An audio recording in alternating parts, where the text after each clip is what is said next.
Kênh Vấn Ngôn Cổ Nhân là nơi chia sẻ những kinh nghiệm và bài học cuộc sống vô cùng ý nghĩa và quý báu, dựa trên những lời dạy sâu sắc của các vị cổ nhân. Đôi khi một lời nói, một hành động của chúng ta đều mang một tầng ý nghĩa nào đó, nhưng lại vô hình chung khiến cho người nghe lại hiểu theo một hướng khác biệt hoàn toàn so với ý nghĩa ban đầu. Vậy nên, tìm kiếm những lời dạy, những triết lý sống đã hun đúc từ ngàn xưa từ các bậc tiền nhân sẽ giúp cho quá trình sống của chúng ta sẽ dễ thở hơn đôi chút. Cảm ơn bạn đã lắng nghe. Nào chúng ta cùng đến với nội dung của video sau đây nhé. Thiên thời, địa lợi, nhân hòa, ba yếu tố phong thủy cho thấy thành bại. Xưa nay, thiên thời, địa lợi, nhân hòa là ba yếu tố quan trọng quyết định thành bại ở đời. Mạnh Tử giảng, thuận cơ trời không bằng được địa lợi lại không bằng được lòng người.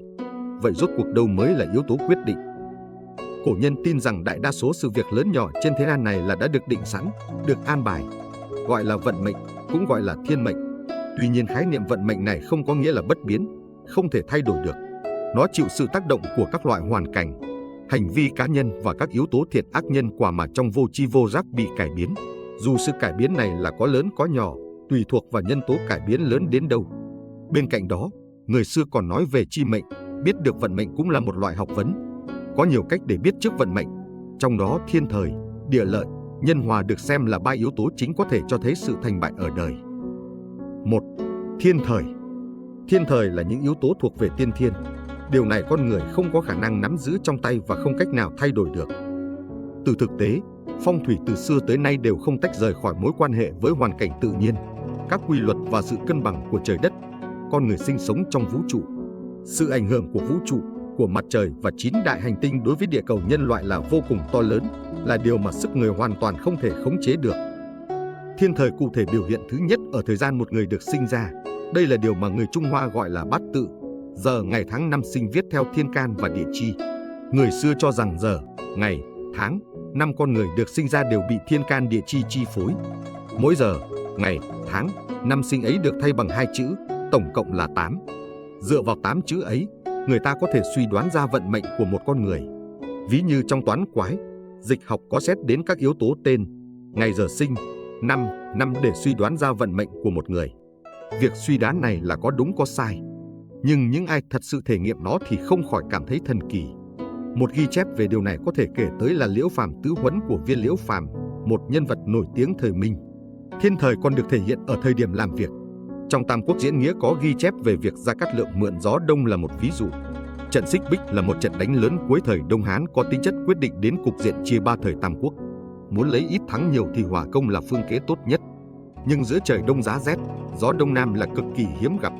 Ở vào thời khắc cần nhất, việc gió đông nam xuất hiện là một yếu tố then chốt quyết định sự thắng lợi. Có thể đoán được chuẩn xác thời khắc nào gió đông nam bắt đầu thổi thì đã là việc khó mà làm được. Việc ở vào thời khắc cần nhất mà đưa gió đông nam tới lại là một việc không tưởng. Vậy mà khi đội thuyền của Hoàng Cái nhắm về phía Tào Doanh, quả thực gió đông nam đã thổi mạnh.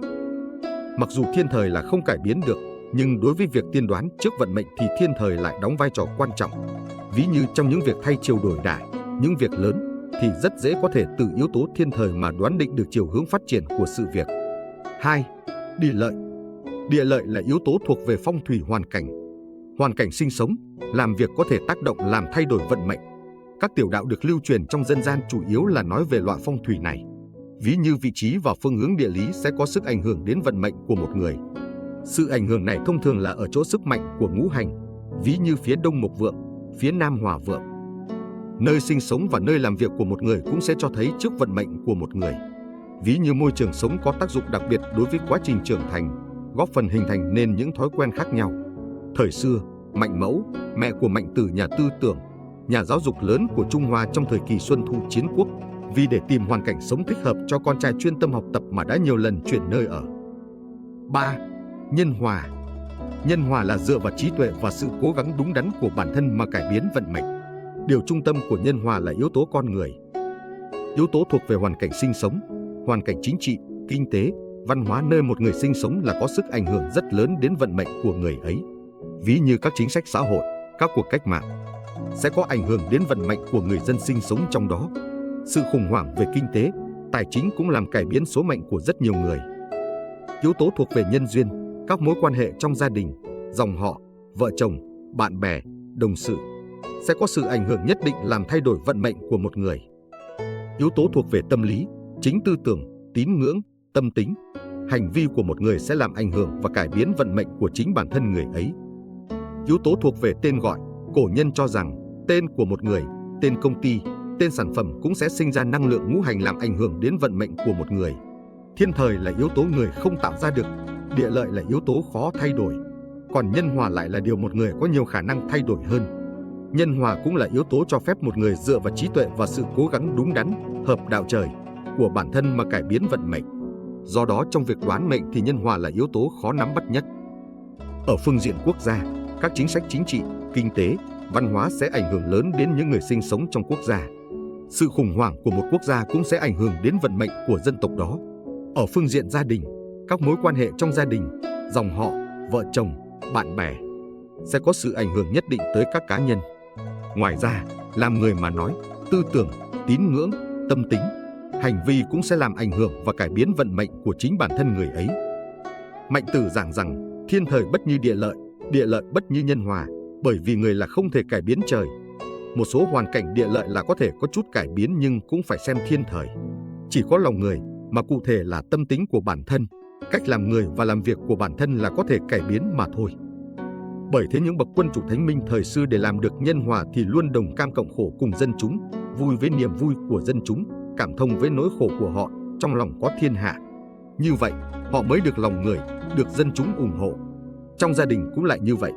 Người chồng muốn tạo dựng được sự nghiệp thì không thể thiếu sự đồng lòng của người vợ.